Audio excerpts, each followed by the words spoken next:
Hello and thanks for logging on for this Phoenix 14 News Update. I'm Nicole Chadwick and here's what's going on this Thursday, February 10th. The Pendulum's office was smashed to the ground this week, but after a day of demolitions, one of the objects was left standing. A vault. There aren't many students around who remember when the home to the school's newspaper used to be Fidelity Bank.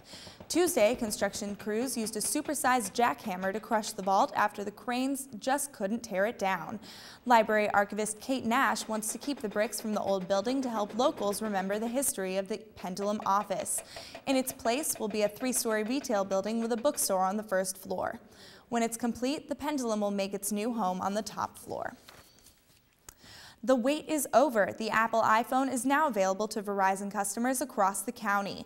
Despite the big release, Verizon stores were not as crowded as expected. The Verizon store on South Church Street in Burlington sold no iPhones today, according to the store's manager. This is largely due to pre-sales of the phones available to existing customers. It took 17 hours for the iPhone to sell out in pre-sales.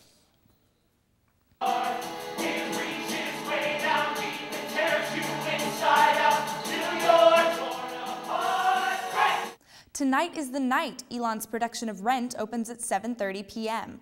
The show runs through Sunday night and tickets are almost gone. The show is sold out for tonight, tomorrow night, and Saturday night. There are a few seats left for Saturday and Sunday's matinees, and the box office expects they will sell out tomorrow. The box office is open from 12:30 until 5 p.m. Monday through Friday.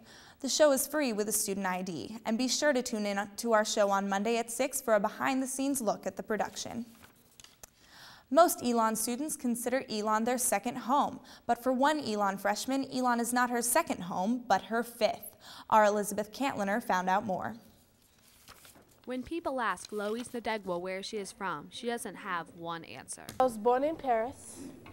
Then when I was about 6 months, my family and I moved to Kenya. Nadegwa lived in 4 countries before moving to Elon this year. I usually say I'm from Kenya and Israel because those are the 2 countries I mostly identify with.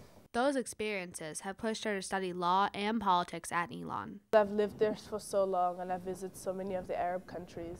I feel like doing something about the current situation. Nadegwa spends most of her time sharing her worldly experience with others. She especially has found a place in the Interculture Club.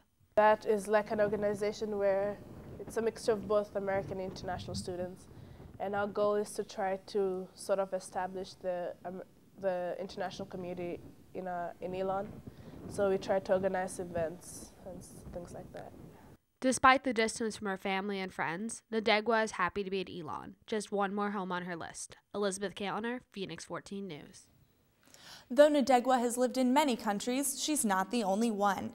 Elon has students from all over the world who hold events on campus to share their culture with the student body.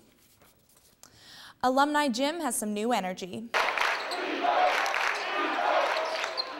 Elon basketball games are getting a little louder thanks to signs on campus and emails in your inbox. The athletic department is trying to attract more students to basketball games, and it's working. Attendance at men's basketball games is up from last year, including at Wednesday's game against College of Charleston. Students lined up outside the student entrance to receive their free t-shirts and cheered on their Phoenix from the student section named the Fire Pit. This year, the average attendance for home games is more than 1,300, and 3 of those games were sold out. It's a big week for Elon baseball. The Phoenix are again a top choice in the Southern Conference standings this year, according to a SoCon coaches poll. And Elon senior Neil Pritchard is an all-league pick for this season as a shortstop. Elon's baseball season kicks off February 18th at North Carolina State at 3 p.m.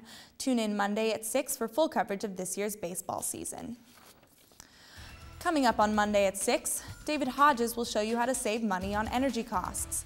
Also on Monday, H1N1 is back on campus. See how you can stay healthy during this flu season.